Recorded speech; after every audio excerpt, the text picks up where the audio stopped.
ശിവൻ എന്ന് പറഞ്ഞാൽ അങ്ങനെ ഒരു ഔട്ടർ എൻറ്റിറ്റി ഉണ്ടായിരിക്കാനും സാധ്യതയില്ല. ഉള്ളതെല്ലാം ശിവനാണ്. മന്ത്രങ്ങൾ ഒന്നും നിസ്സാരമല്ല. മന്ത്രം അടക്ക പോലെയുള്ളൂ. അത് നിരന്തരം ജപിക്കും, അത് കവുങ്ങായിട്ട് വളരും. ശരീരം അത്ര വീക്കാണ്. അതിലേക്കാണ് ഈ ആന വന്ന് കയറുന്നത്. ക്ഷമ, അനുകൂലമായ കാലം, സ്ഥിരോത്സാഹം. കാലത്തിന് വെയിറ്റ് ചെയ്യാൻ പറ്റും. ക്ഷമയോടുകൂടി അനുകൂലമായ കാലം വരെ ഉത്സാഹത്തോടെ വെയിറ്റ് ചെയ്യുന്നവൻ വിജയിക്കാം. അദ്ദേഹം പറയാണ്, ചെറ്റക്കുടലിലേക്ക് മതയാന കയറിയുണ്ടെന്ന്. ദൈവം ഒരു ദിവസം കുഴച്ചുരുട്ടി മണ്ണ് കുഴച്ചിട്ടുണ്ടാക്കി പൂന്ന് ശ്വാസം ഊതി. അവിടെയാണ് ഹിന്ദു മതവും മറ്റു മതങ്ങളും നമ്മൾ വ്യത്യാസം. മറ്റു മതങ്ങളിൽ ദൈവം ആത്മാവ് വെച്ചിട്ടുള്ളത് മനുഷ്യൻ്റെ മാത്രമാണ്. എൻ്റെ തലയ്ക്കകത്ത് മുഴുവൻ മണ്ണാണ്. തെറ്റുപറ്റിയത് ആ നാട്ടിലെ ആൾക്കാർക്കാണ്. അവർ എഴുതിയ പുസ്തകമാണ്. ഗോഡ് ക്രിയേറ്റഡ് ബുക്ക് ഒന്നുമല്ല. പിന്നെ ക്ലെയിം ചെയ്യണം. ഒരു വാഷിംഗ് മെഷീൻ ഉണ്ടാക്കിയിട്ട് ഇതാണ് ലോകത്തെ ഏറ്റവും നല്ലത്, നമ്പർ 1 വാഷിംഗ് മെഷീൻ പറഞ്ഞ പോലെയാണ്. ഇതിനപ്പുറം ഒന്നുമില്ലെന്ന് പറയും. അത് തന്നെ മാർക്കറ്റ് ചെയ്യുക, ഗംഭീരമായിട്ട് മാർക്കറ്റ് ചെയ്യാം. ചെറുപ്പത്തിലേ പഠിപ്പിക്കണം, ഇതൊക്കെ പൊട്ടിപ്പോകും. ഞാൻ ഒരിക്കൽ പറഞ്ഞിട്ടുണ്ട്, ഒരു മതങ്ങൾ ഒരു 18 വയസ്സിലാണ് ഒരാൾ പഠിക്കാൻ തുടങ്ങുന്നതെങ്കിൽ അവന് ഹിന്ദു ആവുള്ളൂ. ഒരു വ്യക്തിയെ കാണുമ്പോഴും അയാളെ എൻജോയ് ചെയ്യുമ്പോഴും സ്വയം മറക്കുന്നവരാണ് ഈ മാനസമയനെ വരെയും പാടുന്നത്.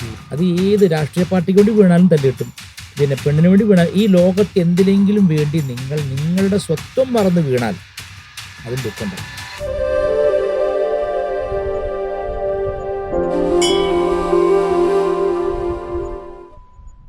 ഇതേപോലെ എനിക്കൊരു അനുഭവം ഉണ്ട്. എന്താ വെച്ച് കഴിഞ്ഞാൽ, ഒരു ആചാര്യം പറഞ്ഞിട്ട് ഇങ്ങനെ ഓം ഭൂർഭുവസ്വ തത്സവിതുർ വരേണ്യം ഗായത്രി മന്ത്രം ഇങ്ങനെ ഡെയിലി ഒന്ന് ചൊല്ലി നോക്കുമെന്ന് പറഞ്ഞു. 11 ദിവസം, ആദ്യത്തെ 5 ദിവസം എനിക്ക് മൊത്തം നെഗറ്റീവ് ആയിരുന്നു. അത് നമുക്ക് അതിന്റെ ഒരു പവർ പറ്റാണ്ടായി എനിക്ക്. അതായത് എല്ലാവരും പറഞ്ഞു അത്രയും പവർഫുൾ ആയിട്ടൊരു മന്ത്രമാണല്ലോ അത്. ഇതേ സംഭവം പറഞ്ഞപ്പോൾ എനിക്ക് പെട്ടെന്ന് എനിക്ക് അത് ഓർമ്മ. അതിന് വേറെ കേട്ടോളൂ, മിക്ക താന്ത്രികന്മാരും ഹൈ ഡയബറ്റിക് ആണ്. ഹൈ ഡയബറ്റിക് ആണ്, അല്ലെങ്കിൽ മിക്കവരും കിഡ്നിയിൽ പോയവരുണ്ട്. എന്താ അങ്ങനെ സംഭവിക്കുന്നത്? നമ്മൾ നന്നാവാൻ വേണ്ടിയിട്ടാണല്ലോ മന്ത്രമൊക്കെ ജപിക്കുന്നത്. ഇതങ്ങോട്ട് ജപിച്ച് വരുമ്പോഴേക്ക് ഡയബറ്റീസും കൂടി. അതെന്താ കാരണം വെച്ചാൽ, ചില മന്ത്രങ്ങൾക്ക് അത് ജപിച്ചു കഴിയുമ്പോൾ അതിൻ്റെ കൂടെ കളരി അഭ്യസിക്കണം, അല്ലെങ്കിൽ യോഗ ചെയ്യണം. ഫിസിക്കലി അത് നമ്മളുടെ എനർജി കൂട്ടി വന്നില്ലെങ്കിൽ അത് ഇതിനെ നശിപ്പിക്കും. ആത്മീയനവും ഉണ്ടാവും, പക്ഷെ ഫിസിക്കൽ ബോഡി തകർത്തുള്ളി. ശ്രീരാമകൃഷ്ണ പരമഹംസ ദേവർക്ക് എന്നും അസുഖമായിരുന്നു. അപ്പൊ അദ്ദേഹത്തോട് വിവേകാനന്ദ സ്വാമി ചോദിച്ചു, കാളിയെ കണ്ടപ്പോൾ എങ്ങനെ ഉണ്ടായിരുന്നു? അദ്ദേഹം പറയാണ്, ചെറ്റക്കുടലിലേക്ക് മതയാന കയറിയുണ്ടെന്ന്. ശരീരം അത്ര വീക്കാണ്. അതിലേക്കാണ് ഈ ആന വന്ന് കയറുന്നത്. മന്ത്രങ്ങൾ ഒന്നും നിസ്സാരമല്ല. ഇപ്പൊ പഞ്ചാക്ഷരി മന്ത്രമാണ് മന്ത്രങ്ങൾ ഏറ്റവും ഉയർന്ന മന്ത്രം അതാണ്. അപ്പം ഒരാൾ ദിവസവും ഒരു 108 വെച്ച് ജീവിച്ച് മെല്ലെ തുടങ്ങി 6 മാസം കഴിയുമ്പോൾ ഒരു 1008 ആക്കി വെച്ചോളൂ. അപ്പോഴേക്കും അവൻ എക്സസൈസ് ചെയ്യണം, ബോഡി നന്നാക്കണം, അല്ലെങ്കിൽ പണി കിട്ടും. അടക്കയാണ് മന്ത്രം, അത് കവുങ്ങായിട്ട് വളരും. അപ്പൊ എന്ത് ചെയ്യും? മന്ത്രം അടക്ക പോലെയുള്ളൂ. അത് നിരന്തരം ജപിക്കും, അത് കവുങ്ങായിട്ട് വളരും. അതാണ് പലരും പാതി വഴിക്ക് നിർത്തുന്നത്. അവർ പറയും ഇത് നെഗറ്റീവാണ്, അസുഖം വന്നു തുടങ്ങി. പണ്ട് പറയണ്ട, അത് ഗീതയിലുണ്ട്. ശ്രീമദ് ഭഗവത്ഗീത പഠിക്കണം ഹിന്ദുക്കൾ. ഇനി ഏത്, നിങ്ങൾ താന്ത്രികനായിക്കോട്ടെ, കാവാലികനായിക്കോട്ടെ, പാശുപതക്കാരനായിക്കോട്ടെ, മുരുകന്റെ കൗമാരക്കാരായിക്കോട്ടെ, ഗണപതി ആയിക്കോട്ടെ, ഏത് വിഭാഗത്തിൽപ്പെട്ട ആളാണെങ്കിലും നിങ്ങൾ ഗീത പഠിക്കണം. അത് മസ്റ്റാണ് ഇന്ത്യയിൽ. അതാണ് പാരമ്പര്യം. എന്ന കാര്യം അറിയാം. വേദം അങ്ങനെ തുടങ്ങി പഠിക്കുന്ന പഴയ ക്രമം ഉപാസിക്കുന്നവർ അങ്ങനെ. തത്വചിന്ത അറിയണമെങ്കിൽ ഗീത പഠിക്കണം. കാരണം എന്താണ് ഗീത? ശങ്കരാചാര്യ അതിന്റെ ഉപോദ്ഘാതത്തിൽ എഴുതിയിട്ടുണ്ട്, ഇതം ഗീതാശാസ്ത്രം സമസ്ത വേദാർത്ഥ സാരസംഗ്രഹഭൂതം. വേദങ്ങളുടെ മുഴുവൻ അർത്ഥത്തിന്റെ സാരം കടഞ്ഞെടുത്തതാണിത് ഗീത. 700 ശ്ലോകമേ ഉള്ളൂ. ഒരു ദിവസം 2 ശ്ലോകം വെച്ച് പഠിച്ചാൽ എത്ര ശ്ലോകം പഠിക്കാൻ പറ്റും? ഒരു വർഷം വേണ്ട. അതിന് ഹിന്ദുക്കൾ തയ്യാറില്ല. ഈ കുറി തൊടാനും അമ്പലത്തിൽ വയറിളക്കി പുലികളി കളിക്കാനൊക്കെ. അതായത് മനുഷ്യൻ ഔട്ട്വേർഡാണ്, എപ്പോഴും പുറത്തേക്ക് നോക്കുകയാണ്. അവിടെ ഒരു കുന്തവുമില്ല. ഇപ്പോൾ ഒരു നല്ല സുന്ദരിയായി പെൺകുട്ടിയായിട്ട് നല്ല ടച്ച് അയച്ചോളൂ, അതോടുകൂടി നമ്മൾ എന്തെല്ലാം കാര്യങ്ങൾ നിഷേധിക്കപ്പെടുന്നറിയോ? ഞാനൊരു കാര്യം പറയട്ടെ, ഞാൻ എല്ലാ ജീവിതാനുഭവങ്ങളിലും കടന്നു വന്ന ആളാണ്. വളരെ ചെറുപ്പത്തിൽ ഇൻറ്റൻസ്. എനിക്ക് ഈശ്വര എനിക്ക് മാത്രം എങ്ങനെയാ വരിക്കും. ഞാനിപ്പോൾ ഒരു സ്ഥലത്ത് പോയിട്ട്, ആ സമയത്ത് ശ്രീകൃഷ്ണ വാസിയ സമയമാണ്. അപ്പോൾ ഞാൻ കല്യാണം വിട്ട് പോയാൽ, എവിടെയെങ്കിലും പോയാൽ കൂട്ടുകാരൊക്കെ പോലോ, അപ്പൊ ചോറ് വിളമ്പുന്ന ചേട്ടൻ പറയും, നോക്കിക്കോളൂട്ടോ ഏതിലൊന്നും കല്ലുണ്ടെന്ന്. അപ്പൊ ഞാൻ എന്ത് ചെയ്യുന്നറിയോ? ആരും നോക്കണ്ട, എൻ്റെ അടുത്തുണ്ടാവും. അത്ര കോൺഫിഡൻസ് ആണ് കൃഷ്ണനോട്. ആ കല്ല് എനിക്ക് തന്നെ ആള് തരുള്ളൂ. അത് ഒരുപാട് അനുഭവമുണ്ട്, 1 2 ഒന്നുമില്ല. അപ്പോൾ ഞാൻ ഗംഭീരമായിട്ട് ഒരു ദിവസം സ്കൂളിൽ എൻ്റെ ഒരു കുട്ടി, പെൺകുട്ടിയുടെ പിന്നെ വീട്ടിൽ താമസമാണ്. അപ്പം എല്ലാവരും വിളിച്ചിട്ടുണ്ട്. അപ്പം ഞാനാണ് അടിപൊളിയായിട്ട് ഡ്രസ്സൊക്കെ ഇട്ട് പോകണം. അപ്പം ഞാൻ വെച്ച് വെയിലൊക്കെയാണ്, പിന്നെ മുഖം ഇതായി പോകണ്ടല്ലോ, ഇച്ചിരി പോൺസിൻ്റെ ഒരു സാധനത്തിൽ പോയി മറ്റേ ക്രീം. ബസ്സിൽ കണ്ടക്ടറൊക്കെ എന്നൊക്കെ ചിരിക്കുന്നുണ്ട്. അപ്പം എനിക്ക് എന്തായാലും ഇങ്ങനെ ചിരിക്കുന്നത് മനസ്സിലാവില്ല, വല്ലാതെ ചിരിക്കുന്നുണ്ട്. കഴിഞ്ഞ് ഇറങ്ങാൻ നേരത്ത് പണ്ടൊക്കെ ബസ്സിൽ താങ്ക് യു എന്നൊരു കണ്ണാടി വെക്കും ബസ്സിന്റെ. അതിന് നോക്കുമ്പോണ്ടല്ലോ കഥകൾക്ക് ചുട്ടി കുത്തിയ പോലെ ഈ വേർപ്പ് കൂടി ഇവിടെ ഇങ്ങനെ കട്ടിക്ക് രണ്ട് സൈഡിലും കിടക്കുക. അത് ഞാൻ മറ്റുള്ളവരെ ഇംപ്രസ് ചെയ്യാൻ വേണ്ടി അപഹാസ്യനാവാണ് ഞാൻ എന്ന് പറഞ്ഞ എല്ലാവരും. ഞാൻ എൻ്റെ ഇൻഡിവിജ്വൽ കാര്യമല്ല, മറ്റുള്ളവർക്ക് എന്നെപ്പറ്റി നല്ല തോന്നിക്കോട്ടെ ചെയ്യുന്ന എല്ലാ അബദ്ധത്തിൽ കലാശിക്കും ആത്മീയ വ്യക്തിക്ക്. അവൻ ആത്മീയതയുള്ളവനാണെങ്കിൽ, അത് അവന് സ്പിരിച്വൽ ബെൻറ്റ് ആണെങ്കിൽ, അവൻ അതിനുവേണ്ടി ജനിച്ചിട്ടുണ്ടെങ്കിൽ അവൻ അപമാനം നേരിട്ടേ തീരുള്ളൂ. എവിടെന്നെങ്കിലും കിട്ടും അത്. അപ്പം അതല്ല, ഇപ്പം പൂന്താനത്തിന് നോക്കും, പൂന്താനത്തെ പോലെ ഭക്തൻ ലോകത്തുണ്ടായിട്ടോ? അയാൾക്കുണ്ടായ നരകം ദുരിതം ആർക്കെങ്കിലും ഉണ്ടായിട്ടോ? കൃഷ്ണന്റെ മന്ത്രം പൂന്താനം ജപിച്ചവരിവിടെ ഒരു ഹരേ കൃഷ്ണക്കാരൻ ജപിച്ചിട്ടില്ല. അതാണ് അത്. ഓരോ ദേവതയ്ക്ക് ഓരോ സ്വഭാവമുണ്ട്. ദേവത എന്ന് പറയുമ്പോൾ അവിടെ വ്യക്തിത്വമുണ്ട്, ഇഷ്ടാനിഷ്ടമുണ്ട്. അതാ ഇപ്പം കൃഷ്ണന് കൊടുക്കുന്ന നേദ്യം ഭദ്രകാളി കൊടുക്കാൻ പറ്റില്ല, ഭദ്രകാളി നേദ്യം കൃഷ്ണൻ സ്വീകരിക്കില്ല. അതാണ് വ്യക്തിത്വം ഉണ്ട് അവിടെ. അപ്പം നമുക്ക് as long as we have an ego, as long as we have a personality, or as long as we have likes and dislikes, we will choose a deity according to that. And then you deny, അങ്ങനെ കൃഷ്ണൻ അങ്ങനെ വ്യക്തിത്വം ഉണ്ടാകാൻ പാടില്ല എന്ന് എന്താ അർത്ഥമുള്ളത്? നിനക്ക് വ്യക്തിത്വം ഉണ്ട്, ആ വ്യക്തിത്വം കളയാനാണ് കൃഷ്ണൻ ഉപയോഗിക്കുന്നത്. നിനക്ക് വ്യക്തിത്വം ഉണ്ട്, ആ വ്യക്തിത്വം കളയാനാണ് ശിവനെ ഉപയോഗിക്കുന്നത്. അത് ഇല്ലെങ്കിൽ നിനക്ക് ഇതിൻ്റെ ഒന്നും ആവശ്യമില്ല. നിനക്ക് വ്യക്തിത്വം ഇല്ല, നീ ഈഗോ ഇല്ലാത്ത ആളാണെങ്കിൽ നിനക്ക് ഈ ശിവനും വേണ്ട, രാമനും വേണ്ട, ആരും വേണ്ട. ഈഗോ ഇല്ലാണ്ടാവാനാണ് ഈ പണി മുഴുവൻ എടുക്കുന്നത്. അഹന്താനാശമാണ് മോക്ഷം. പക്ഷെ അത് എളുപ്പത്തിൽ നടക്കുന്ന കാര്യമല്ല. ചെറിയ ഈഗോ വരും. ഞാൻ കവിയാണ്, ഞാൻ എഴുത്തുകാരാണ്, ഞാൻ ഗുരുവാണ്, അല്ലെങ്കിൽ ഞാൻ പിന്നെ ശിഷ്യനാണ്. അതൊരു ഈഗോ ആണ്. എന്നയാളുടെ ശിഷ്യനാണ്, എന്നെ കളിക്കണ്ട. പണ്ട് പറയല്ലേ, ഞാൻ കോട്ടപ്പള്ളി സുലൈമാൻ എടുന്ന ഗുസ്തി പഠിച്ച് പറഞ്ഞ പോലെ. അത് ഭയങ്കര. അതിപ്പോ ആ ഗുരുക്കന്മാരുടെ ഈഗോ പറയണ്ട. ഗുരുക്കന്മാർ ചിലപ്പോ പാവങ്ങളായിരിക്കും, ശിഷ്യന്മാർ തമ്മിൽ പരിപാടി. ഞാൻ അയ്യോ ഞാൻ എന്നയാളുടെ ശിഷ്യനാണെന്നുള്ള അടി ഭയങ്കരമാണ്. ഞാൻ മറ്റേ ഇന്ത്യയിൽ പോഡ്കാസ്റ്റ് മറ്റേ നന്ദിയോ ആളാണെന്ന് പറയുന്ന ആൾക്കാരെ ഇവിടെ കോഴിക്കോട്. അയാളുടെ ഡയറക്റ്റ് കോണ്ടാക്ട് എനിക്ക്. അതായത് മനുഷ്യന് അവനവൻ പോരാൻ തോന്നുന്ന ഒരു ജീവിയാണ് മനുഷ്യൻ. ആനയുടെ പ്രത്യേകത എന്താ? ആന ഒരു ഉത്സവം ഇങ്ങനെ ഒരു 300 ഡിഗ്രി തിരിഞ്ഞാൽ 10 പേര് മരിക്കില്ലേ? പക്ഷെ ഒരു അവന്റെ പകുതി ആരോഗ്യമില്ലാത്ത ഒരുത്തനാണ് കൊണ്ടുനടക്കുന്നത്. എന്താ കാരണം? ഈ കൊണ്ടുനടക്കുന്ന പാപ്പാനാണ് ഈഗോ. അവനെ കൊണ്ടുനടക്കുക നമ്മളെ ശരിയായ സ്വരൂപം അറിയിക്കാതെ. അവന്റെ ഇതിൽ കുത്തി നിർത്തിയിരിക്കുക, അങ്കുശം അതിൽ കുത്തി നിർത്തിയിരിക്കുക നമ്മളെ. അവനെ ഒഴിവാക്കാനാണ് ഗുരുക്കന്മാർ പറയുന്നത്. ശരിയായ ഗുരു അതേ പറയുള്ളൂ. അവൻ ഒഴിവായാൽ ആന സ്വതന്ത്രമാണ്. പ്രത്യേക സ്വാതന്ത്ര്യം പുറത്തുനിന്ന് കൊണ്ടുവരണ്ട. ശിവൻ തന്നു സ്വാതന്ത്ര്യം ഇല്ല, അല്ലെങ്കിൽ യേശു ക്രിസ്തു തന്നു, അങ്ങനെയില്ല. നമ്മൾ ഓൾറെഡി പൂർണ്ണമാണ്. പൂർണ്ണമത പൂർണ്ണമിതം. അത് തിരിച്ചറിയാണ് ചെയ്യുന്നത്. അറിവ് പുതിയത് വരുന്നില്ല. അതാണ് അവനവനെ സംബന്ധിച്ചാണ് ആത്മീയത. പുറത്തുനിന്ന് ഒരു ദൈവം തരുന്നതല്ല. അങ്ങനെ ചിന്തയുണ്ടെങ്കിൽ അത് വളരെ വിഡ്ഢിത്തരമാണ്. അതുകൊണ്ടാണ് ഞാൻ പറയാം, എല്ലാ എക്സ്പീരിയൻസിലും ഈ പറഞ്ഞ പോലെ ഞാൻ പറയാം, എക്സ്ട്രീം എക്സ്പീരിയൻസ് വരുന്നുണ്ടെങ്കിൽ അതിൻ്റെ അർത്ഥം നിങ്ങൾക്ക് നിങ്ങളെ അറിയാനുള്ള സമയമായി എന്നാണ്. നമ്മൾ വിചാരിക്കും ഈ 1,000 മനുഷ്യന്മാർക്ക് ഒരു കുഴപ്പമില്ല, ഞാൻ ഈ മന്ത്രം ജപിച്ചോടെ എനിക്ക് ജീവിക്കാൻ വയ്യ, അങ്ങനെ ആൾക്കാർ ഇഷ്ടംപോലെ ഉണ്ട്. അതെന്തുകൊണ്ടാണ് വരുന്നത്? ആ വ്യക്തിക്ക് വിചാരമില്ല. അപ്പൊ ഗീത പഠിക്കണം. ഗീതയിൽ എന്താ പറഞ്ഞ്? യുക്താഹാര വിഹാരസ്യ യുക്തചേഷ്ടസ്യ കർമ്മസു യുക്ത സ്വപ്നാവബോധസ്യ യോഗോ ഭവതി ദുഃഖഃ. യോഗം ഉണ്ടാവാൻ വേണ്ടിയിട്ട് ശിവനെ പ്രാർത്ഥിക്കണം, രാമനെ പ്രാർത്ഥിക്കണം എന്നല്ല പറഞ്ഞത്. മറിച്ച് യുക്താഹാര വിഹാരസ്യ, കൃത്യമായ അളവിൽ ആഹാരം കഴിക്കണം, അവനവന് ചേർന്ന ആഹാരം കഴിക്കണം. ഇപ്പോൾ ഒരു ഫാഷനുണ്ട്. മലയാളികൾ കുഴിമന്തി കഴിക്കുന്നു, ദം ബിരിയാണി കഴിക്കുന്നു, അല്ലെങ്കിൽ മലയാളികൾ അൽഫാം കഴിക്കുന്നു, അല്ലെങ്കിൽ മലയാളികൾ മറ്റേ KFC അല്ലെങ്കിൽ ബർഗർ. നമ്മുടേതല്ലാത്ത ആഹാരം കഴിക്കുമ്പോൾ ആരോഗ്യം കെടുകയാണ് ചെയ്യുക. അറബി സദ്യ ഒന്നും വേണ്ട. നിങ്ങളുടെ DNA കിടക്കേണ്ടത് നിങ്ങളുടെ ഫുഡിൻ്റെ ഇംപ്രിന്റ്. നിങ്ങളുടെ അച്ഛൻ്റെ അച്ഛൻ അവർ കഴിച്ച ആഹാര രീതി ഉണ്ടല്ലോ, അത് നിങ്ങൾ പെട്ടെന്ന് മാറ്റുന്നത് അപകടത്തിന് കാരണമാകും. അപ്പോൾ യുക്തമായ ആഹാരം എന്ന് പറഞ്ഞാൽ പല അർത്ഥമുണ്ട്. അവനുണ്ട് ബ്ലഡ് ഗ്രൂപ്പിന് വരെ ചേർന്ന ആഹാര രീതിയുണ്ട്. ഓപ്പോസിറ്റുകാരൻ കുരുമുളക് കഴിക്കാൻ പാടില്ല ഉണ്ടോ, അല്ലെങ്കിൽ A നെഗറ്റീവുകാരൻ ഇന്ന കഴിക്കാൻ പാടില്ല. അതിനൊരു ബുക്ക് വരെ ഇറങ്ങിയിട്ടുണ്ട് വിദേശത്ത്. ഓരോ ബ്ലഡ് ഗ്രൂപ്പുകാരും ചൂസ് ചെയ്ത് കഴിക്കണമെന്നാണ്. അതാണ് യുക്താഹാരം. ഇനി അതില്ല, ബ്ലഡ് ഗ്രൂപ്പ് പോട്ടെ, അവനവന്റെ പറമ്പിൽ വിളയുന്ന ചക്ക, മാങ്ങ അതൊക്കെ കഴിച്ചാൽ അതിന് സീസണൽ ഫ്രൂട്ട്സ് കഴിക്കണം, ഫ്രൂട്ട്സ്. അപ്പൊ യുക്തമായ ആഹാരം തന്റെ പ്രകൃതിക്കും തന്റെ കുടുംബത്തിന്റെ പാരമ്പര്യത്തിനും തനിക്കും ചേർന്ന ആഹാരം കഴിക്കണം. വിഹാരസ്യ, കളികളിൽ ഏർപ്പെടണമെന്നാണ്. ഇത് ഗീതയിൽ കൃഷ്ണൻ പറഞ്ഞ 5000 വർഷം മുമ്പ് പറഞ്ഞാണ്. എക്സസൈസ് ഡെയിലി വേണം, കളിക്കണം. ഗുരു ആയി കഴിഞ്ഞാൽ പിന്നെ കിണ്ടിയെടുക്കാൻ ആൾ വേറെ ഉണ്ടാവും. താന്ത്രികന്മാർക്കേ വെറ്റിലച്ചെല്ലം കൊണ്ടുവന്ന ആള് അവസാനം പിന്നെ ട്യൂബ് പിടിക്കാൻ മറ്റേ ആള് വരും, മറ്റേ മൂത്രത്തിന്റെ. മനസ്സിലായില്ലേ? ഞാൻ പറഞ്ഞത് ഈ ആത്മീയതയിൽ ഏറ്റവും വലിയ കള്ളത്തരം അതാണ്. ഞാൻ കണ്ടിട്ടുള്ള ചില സന്യാസി, ഇപ്പൊ സ്വപ്രഭാനന്ദ സ്വാമികൾ എന്ന സ്വാമി രാമകൃഷ്ണ മഠത്തിലുണ്ട്. അദ്ദേഹം വളരെ പ്രായമായി. ശ്രീരാമകൃഷ്ണ വചനാമൃതൊക്കെ ബംഗാളിൽ നിന്ന് മലയാളത്തിലേക്ക് മൊഴിമാറ്റം ചെയ്ത ആൾ, അതിബുദ്ധിമാനാണ് അദ്ദേഹത്തിനെ കാണാൻ വേണ്ടി ഞാനൊരു കൂട്ടുകാരൻ കൂടി കൊയിലാണ്ടി ആശ്രമത്തിൽ പോയി. കോഴിക്കോട് അടുത്ത് കൊയിലാണ്ടിയിലാണ് ആശ്രമം. അപ്പോൾ സ്വാമി എവിടെ നോക്കുമ്പോൾ സ്വാമിയുടെ തെങ്ങിന് അവിടെ നിന്ന് ഇറങ്ങിയിരുന്നു. അപ്പോൾ സ്വാമി പറയാണ്, അല്ല ഇവിടെ തെങ്ങ് കയറുന്ന ഞാൻ തന്നെയാണ്. ആ പറമ്പിൽ മുഴുവൻ തേങ്ങ അയാളിടുക, കക്കൂസ് ടാങ്ക് ഇതായാലും അയാളാണ് ഇറങ്ങുക. അതാണ് ശരിക്കുള്ള പരിപാടി. അപ്പൊ നിങ്ങൾ എന്തും മന്ത്രം ജപിച്ചാലും കുഴപ്പമില്ല, ദഹിക്കും. ആഹാരം പോലെ തന്നെ അത്.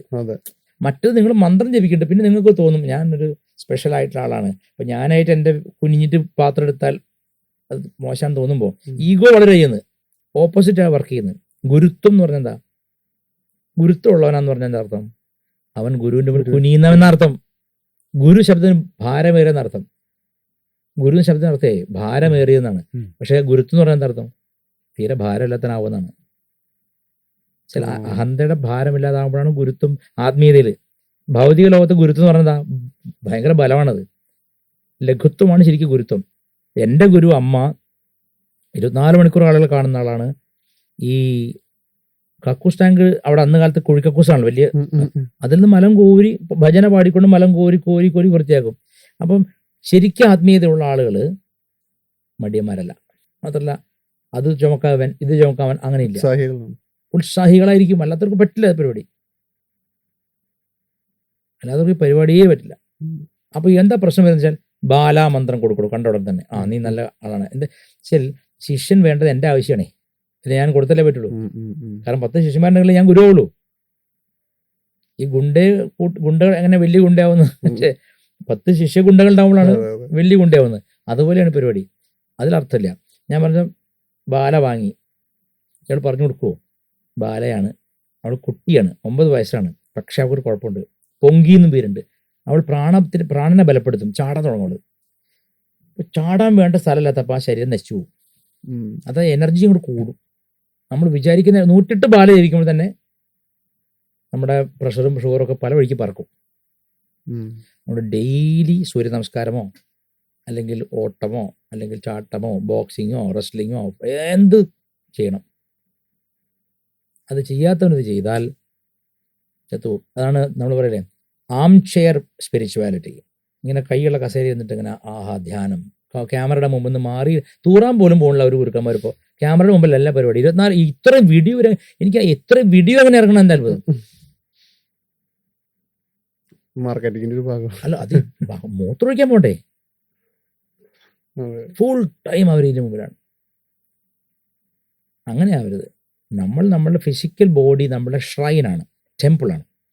ഇതിനകത്ത് കോൺഷ്യസ്നസ് ആയിട്ട് ശിവൻ ഇരിക്കുന്നു. ആ ശിവൻ താനെന്ന് ഐഡന്റിഫൈ ചെയ്യാൻ വേണ്ടിയിട്ടാണ് ഈ എഫർട്ട് എല്ലാം ചെയ്യുന്നത്. തമിഴ്നാട്ടിൽ ജല്ലിക്കെട്ട് അറിയാലോ, വലിയ വിവാദമായതാണ്. ജല്ലിക്കെട്ട് നിരോധിക്കണം, മൃഗപീഡനമാണെന്ന് കൊണ്ട് വലിയ പ്രശ്നം നടന്നു. ഈ ജല്ലിക്കെട്ടിന്റെ ഒരു ചരിത്രം എന്തെന്നറിയോ? ജല്ലിക്കെട്ടിന്റെ ശരിയായ തമിഴ് പേര് ഏറു തഴുവിതൽ എന്നാണ്. ഏറു തഴുവിതൽ. ഏറ് എന്ന് പറഞ്ഞാൽ കാളയുടെ ഈ കൂഞ്ഞുണ്ടല്ലോ, വലിയ ഉണ്ട, അത് പിടിച്ച് തഴുകണം എന്നാണ്. കാള നിന്ന് കൊടുക്കുമോ? അപ്പൊ അത് പിടിക്കാനുള്ള ഓട്ടാണത്. എന്തിനാ ഏറ് തഴുകുന്നത്? അതിന് കാരണം എന്ന് വെച്ചാൽ ഏറ് തഴുകൽ നടത്തിയാലേ കല്യാണം നടക്കുള്ളൂ അവിടെ. അന്ന് അതായത് ഒരു ആണത്തം തെളിയിക്കാതെ തമിഴന്മാരെ കെട്ടിച്ചു കൊടുക്കില്ല.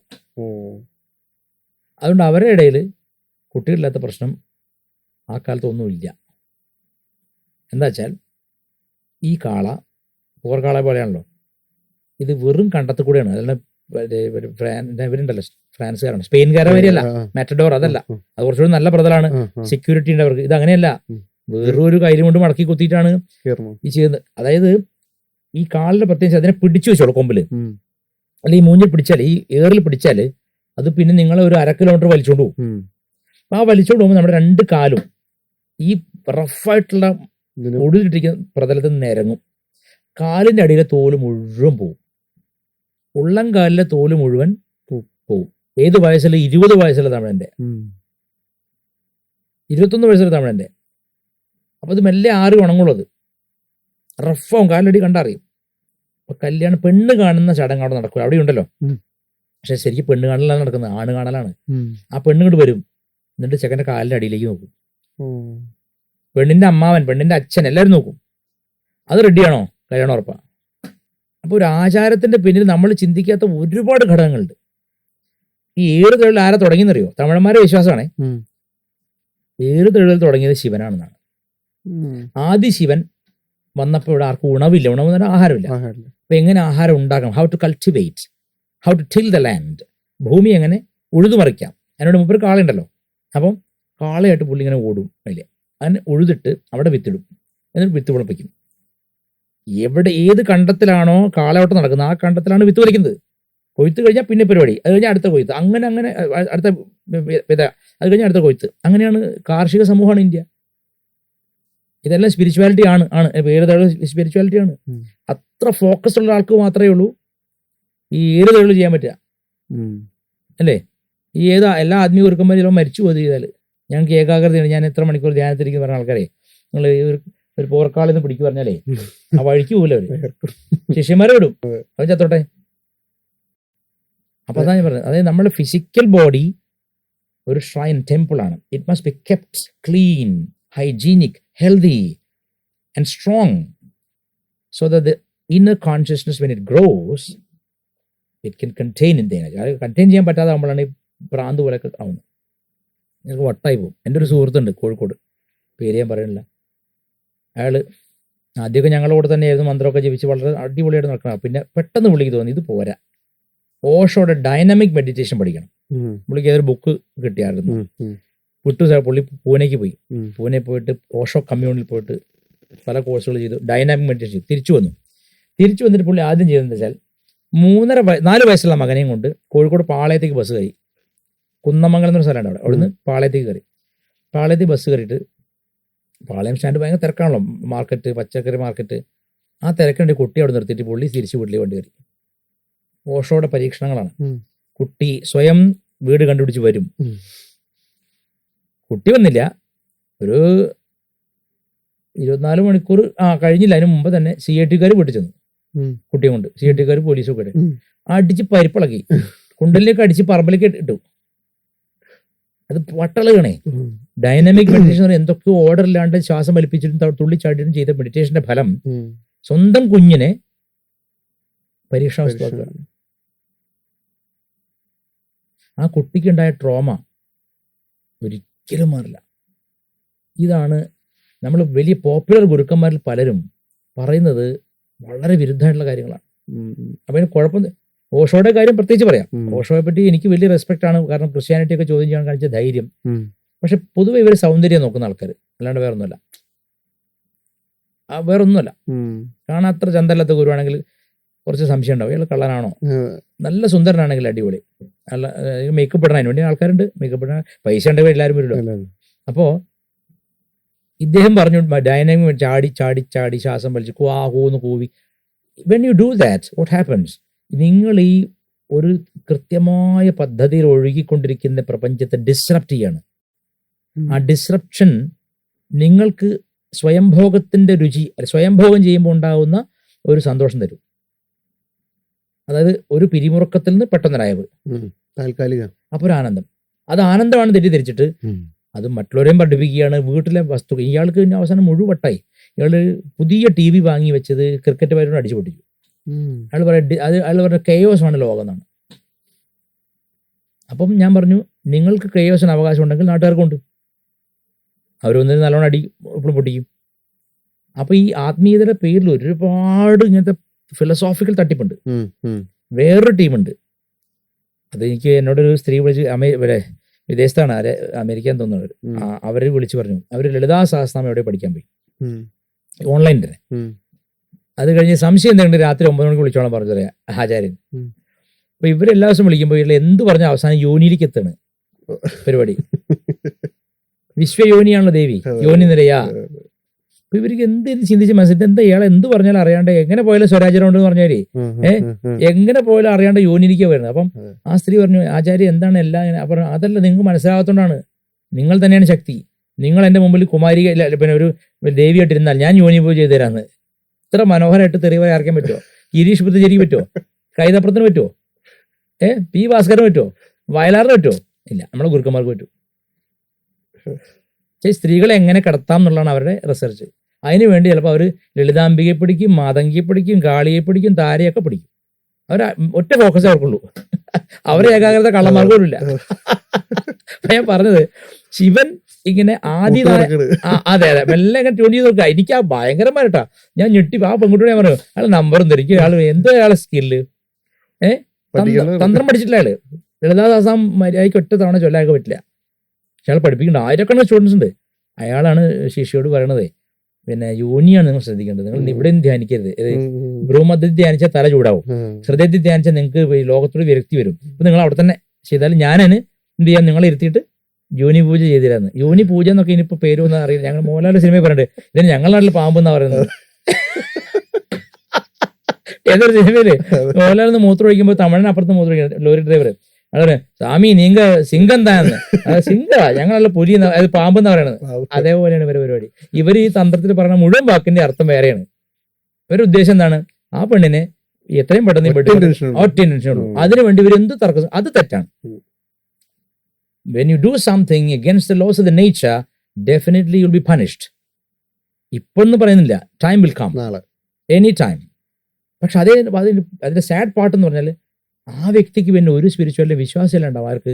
ഈ ശിഷ്യനായി വരുന്ന ആ ഇരയ്ക്ക്, ശിഷ്യയായി വരുന്ന ഇരയ്ക്ക് വിശ്വാസമല്ല ഉണ്ടാവും ഒന്നിനും. അത് വലിയ പ്രശ്നമാണ്. അതൊക്കെ നിർത്തേണ്ട കാര്യം തന്നെയാണ്. പക്ഷെ ഞാൻ നേരത്തെ പറഞ്ഞിരിക്കും വരാം. ആദ്യമായി വിശക്കുന്ന മനുഷ്യന് ആഹാരം കൊടുക്കാൻ വേണ്ടി ഭൂമി ഉഴുകാനും ഉഴുത ഭൂമിയിൽ വിതയ്ക്കാനും വിതച്ചത് കൊയ്യാനും കൊയ്തത് കഴിക്കാനും ഒക്കെ ഉള്ള വ്യവസ്ഥ ചെയ്തത് ശിവനും നന്ദിയും കൂടിയാണെന്നാണ് വിശ്വാസം തമിഴന്മാരെ. അതിനെ വീണ്ടും വീണ്ടും റീപ്ലേ ചെയ്യാണ് ഈ ഏറു തഴുവിതൽ അഥവാ ജല്ലിക്കെട്ട്. ആണത്തം തെളിയിക്കുകയാണ് ചുരുക്കി പറഞ്ഞ. വിത്ത് ആണല്ലോ വിതയ്ക്കുന്നത്. എവിടെ വിതയ്ക്കുന്നത്? ഭൂമിയിൽ. ഭൂമി ആരാണ്? സ്ത്രീയാണ്. വിത്ത് കൊടുക്കേണ്ട ആരാണ്? പുരുഷനാണ്. അതിന് ബാക്കിയൊക്കെ ചിന്തിച്ചാൽ മനസ്സിലാവും. അപ്പൊ ശിവനാണ് ആദ്യ പിതാവ് എന്ന് വെറുതെ പറയണല്ല. അപ്പൊ ഉഴുതുമറിക്കുക എന്നുള്ള ആ കഴിവ് വളരെ റെപ്രസെൻറ്റേറ്റീവ് ആണ്. അപ്പം തമിഴന്റെ ജീവിതം നമ്മളെക്കാൾ നൈസർഗികമായതിന്റെ കാരണം അതാണ്. നമ്മളെപ്പോലെ അടിച്ചുപൊളി ഡ്രസ്സോ പോളിഷ്ഡ് ലൈഫോ അല്ല അവൻ്റെത്. ഇപ്പൊക്കെ മാറി. പക്ഷെ പഴയ തമിഴ് സിവിലൈസേഷൻ അത് ഇന്ത്യക്ക് മുഴുവൻ, ലോകത്തിന് മുഴുവൻ മാതൃകയാണ്. മടി പിടിക്കാതെ ജോലി ചെയ്യുക, അധ്വാനിക്കുക. തിരുവണ്ണാമലയിൽ അരുണാചലത്തിന് ചുറ്റും 14 കിലോമീറ്റർ ചുറ്റളവില് എല്ലാ പൗർണമിക്കും ഗിരിവലം വരും. പൗർണമിക്ക് കോടിക്കണക്കിന് ആൾക്കാരാണ് വരുന്നത്. എല്ലാവരും എല്ലാ ഗ്രാമങ്ങളിൽ നിന്നും വരും. അപ്പം നടക്കുക, ചെരയവെയ്ത് അവർക്ക് they are not tired of doing something. നമ്മൾ അങ്ങനെയല്ല. നമുക്ക് 2 പുസ്തകം വായിച്ച് ഒരു മന്ത്രവും കിട്ടിക്കഴിഞ്ഞാൽ പിന്നെ നമ്മൾ കസേരന്ന് നീങ്ങില്ല. ആ വിവേകാനന്ദ സ്വാമി അടുത്ത് 2 ചെറുപ്പക്കാർ അദ്ദേഹം അമേരിക്കയിൽ നിന്ന് ആദ്യം വന്ന സമയത്ത് ബേലൂർ മഠത്തിൽ വന്നിട്ട് പറഞ്ഞു, ഞങ്ങൾക്ക് ഗീത പഠിക്കണം. സ്വാമി അവരെ മസിലാ പിടിച്ചു നോക്കി ആദ്യം. ശുഷ്കന്മാരാണ്. പറഞ്ഞു, go and play football, that shall explain Gita better. പോയി ഫുട്ബോൾ കളിക്കുക, നല്ല ആരോഗ്യം ഉണ്ടാക്കിയെടുക്കുക. എന്തിനു ഗീത പഠിക്കുക? അല്ലെങ്കിൽ ഇത് ദഹിക്കില്ല. അല്ല ഇവനും ആത്മീയാചാരണം, അവനോ കിഡ്നി അടിച്ചപ്പോഴാണ്, അവനാണ് വേദം പഠിപ്പിക്കുന്നത്. അപ്പൊ ആരോഗ്യം എന്നത് ആത്മീയതയുടെ ആദ്യത്തെയും അവസാനത്തെയും പടവാണ്. തുടങ്ങുമ്പോൾ നിങ്ങൾക്ക് വേണം ആ ഡിസിപ്ലിൻ വേണം. എൻഡിൽ നിങ്ങൾക്ക് എക്സ്പീരിയൻസ് വരുമ്പോൾ അത് എക്സ്പ്ലോഡിംഗ് ആണ്. The best experience one can have. It's like a universal explosion. You cannot contain the energy if you're not prepared for it. You're supposed to make your body stronger every day. എന്തെങ്കിലും ചെയ്തുകൊണ്ടിരിക്കണം, അല്ലെങ്കിൽ ഇത് പറ്റില്ല. ഇതിന്റെ base ഞാൻ പറയും, ഈ ഉത്തരത്തിലെല്ലാം ഉണ്ടെന്ന് ഞാൻ വിചാരിക്കണം. വളരെയധികം പോയി. ഹിന്ദുക്കളുടെ മൈൻഡ് പ്രത്യേക മൈൻഡാ. എന്ന് വെച്ചാല് എന്റെ കച്ചവടം അത്ര ഇല്ലെങ്കിലും കുഴപ്പമില്ല കൃഷ്ണ, അടുത്ത കച്ചവടക്കാരെ പൊട്ടിക്കണേ എന്ന് പ്രാർത്ഥിക്കുന്ന മൈൻഡാ നമ്മുടെ. നിങ്ങൾ കഴിഞ്ഞ് പൗർണമിക്ക് 1 ലക്ഷം റുപ്യയുടെ പൂജയാണ്. 1 ലക്ഷം! ഞാൻ ഞെട്ടിപ്പോ, ഈശ്വരൻ ഞാൻ ചങ്കു പഠിച്ചു. 1 ലക്ഷം റുപ്യ ഹിന്ദുമതത്തിന് അങ്ങനെ ഒരു പ്രത്യേക ഗുണമുണ്ട്. പക്ഷെ എല്ലാ പൂജാരിമാരും എങ്ങനെ ഞങ്ങളെ പറ്റിക്കാന്ന് റിസർച്ച് ചെയ്യുന്നവർ അധികം വരും. ദൈവത്തിന്റെ രൂപമല്ല എന്ന് പറഞ്ഞവരായി പറഞ്ഞൊക്കെ അതാണ് അത്ഭുതം. അത് തുറക്കത്തിൽ ഇരിക്കണേ, ഒരു സ്പേസ് ഒക്യുപ്പ് ചെയ്യണമെങ്കിൽ രൂപം വേണ്ടേ? ദൈവത്തിന് സിംഹാസനം, ആസനമായിട്ട് സിംഹാസനം ഉണ്ടാവുള്ളൂ. രാവണന്റെ കൊട്ടാരത്തിൽ പോയ ഹനുമാന്റെ അവസ്ഥയിൽ ഈ celebrity spirituality is the most dangerous venomous thing in the world. അമ്പലത്തിനുള്ളിൽ നിന്ന് ഒരു ചെറുപ്പക്കാരൻ നിന്നിട്ട് അതെന്താ പറയുന്നത്? ഈശ്വരൻ എല്ലാ ഫ്രോഡുകളും അടിയുന്ന സ്ഥലം. നിങ്ങൾക്ക് മുസ്ലിം ആചാര്യമുണ്ട്, വളരെ പെട്ടെന്ന് ചെയ്ത ഗുരുതരാണ്, നിങ്ങളെ കൊല്ലാനുള്ള പണി എടുത്തിരിക്കുന്നവർ. കുട്ടിയത്തിന് അച്ഛനുള്ള കമന്റ് വരുന്നു, അത് കുഴപ്പമില്ല. അയ്യപ്പനെ വെച്ച് ഒരു കള്ളം പറഞ്ഞവൻ പോലും സമാധാനമായിട്ട് ഉറങ്ങില്ല. എനിക്ക് ഉറപ്പാണ്. ഇന്നല്ലെങ്കിൽ നാളെ അവനെ പറഞ്ഞു.